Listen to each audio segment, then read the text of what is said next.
Let's focus very much on the match that's coming your way live on talkSPORT today. The third place playoff between Croatia and Morocco. Joining us now, the former Aston Villa, Chelsea and Manchester United goalkeeper who's been covering the World Cup and has Croatian heritage. So you'll understand why we're chatting to Mark Bosnich. Mark, hello. How you doing?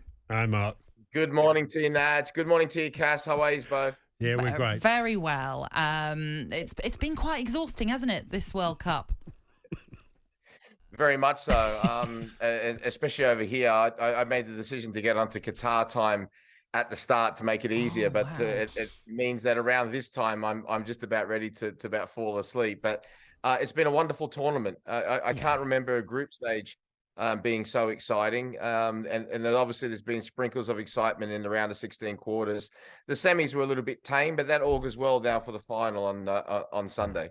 What do you make of Croatia then, Mark? Because again, they seem to go deep in so many competitions, and this is no different. And okay, they walked into, obviously, against Argentina, a 3-0 defeat.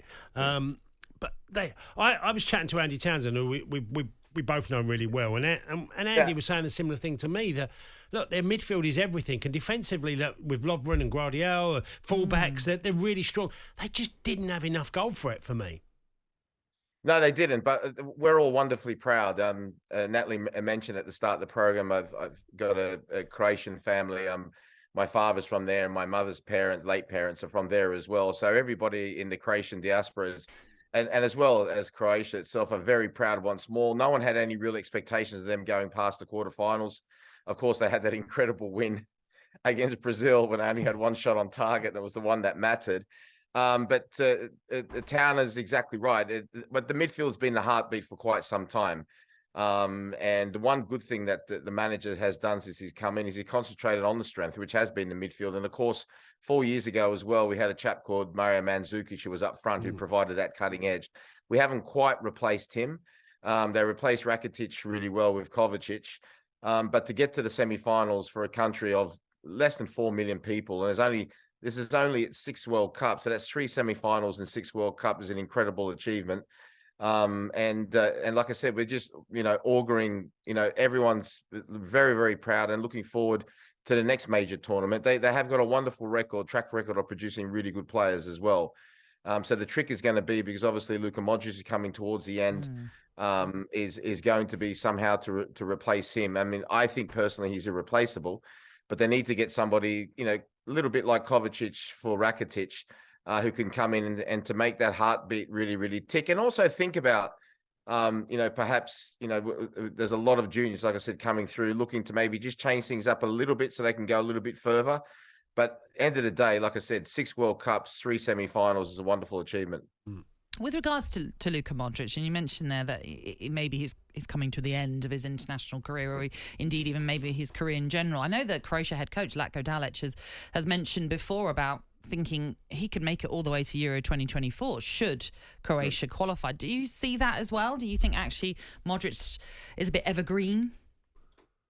He's kept himself in tremendous shape. And, in the position that he plays, although it's very, very difficult physically in terms from an endurance perspective, it's not a power position. And what I mean by that is he doesn't rely on explosive strength, which tends to sort of, drop, towards the latter end of your career. So the way he plays and the economic way that he uses his energy, there's no doubt if he's got the right people around him, he can do it. It'll be down to him and how he feels. But I've got no reason to disbelieve if he keeps doing it, which he has been doing it for Real Madrid and obviously for Croatia, that he could get to Euro 2024. But if he doesn't, it's been a wonderful, wonderful career.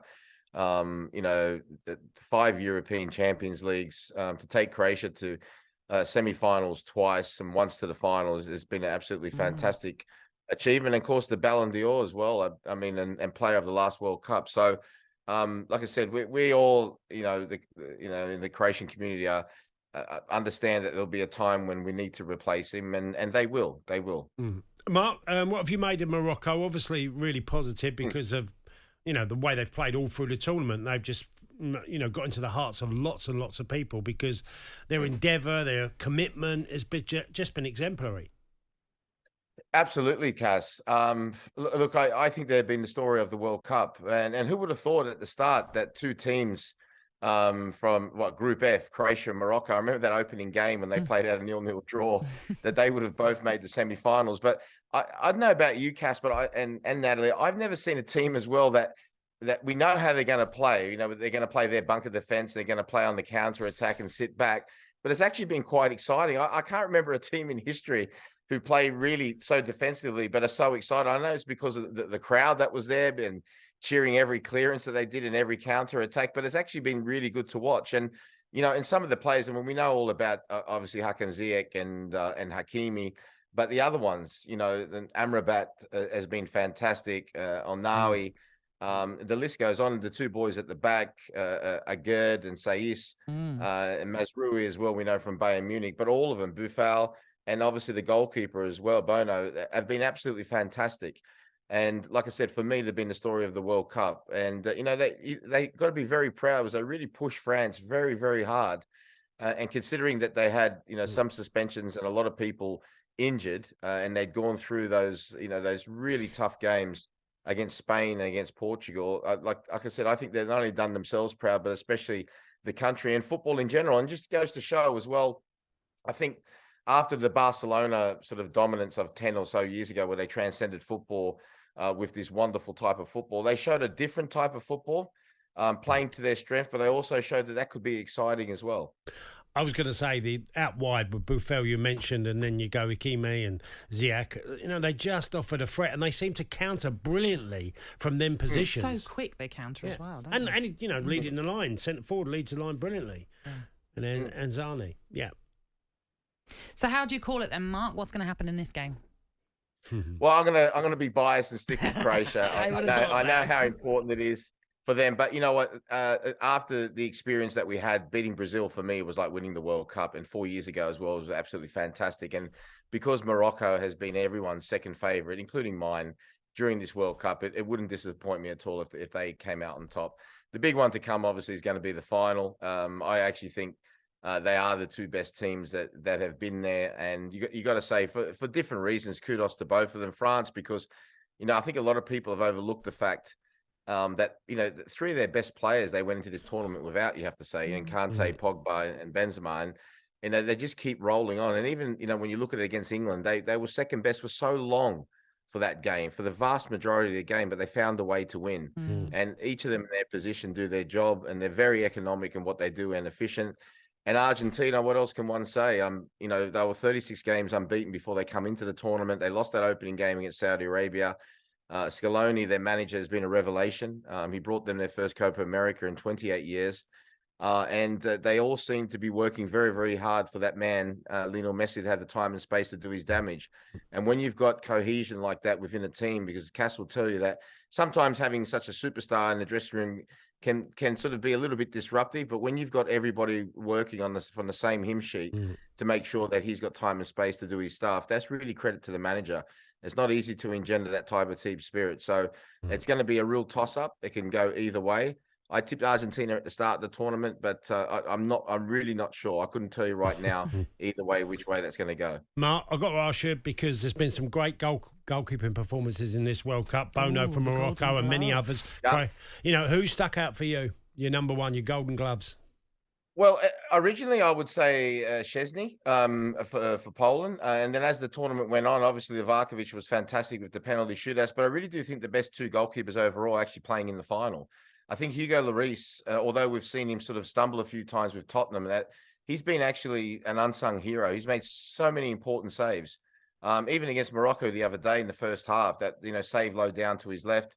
You know, there were times against England. All throughout the tournament, he's made some fantastic saves. And Emi Martinez as well, a little bit biased with him, has had the wonderful pleasure of meeting him and spending some time with him when he came down here with Aston Villa. And obviously he's at my old club as well, so I keep in touch with him.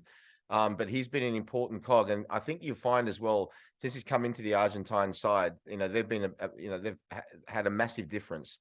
And if you look closely at that penalty shootout when they actually won with that final penalty, or the whole team went towards Lautaro Martinez, but there was one person who went towards Emi Martinez, which knew how important he was, and that was Lionel Messi. Yeah. So I actually think the two best goalkeepers have been. And look, you don't win anything without a great goalkeeper, and that's going to be a very, very important showdown, because it will come down to men and moments, and it could be a brilliant save, it could be a vital miss, or something in one of the two boxes, which will decide this game.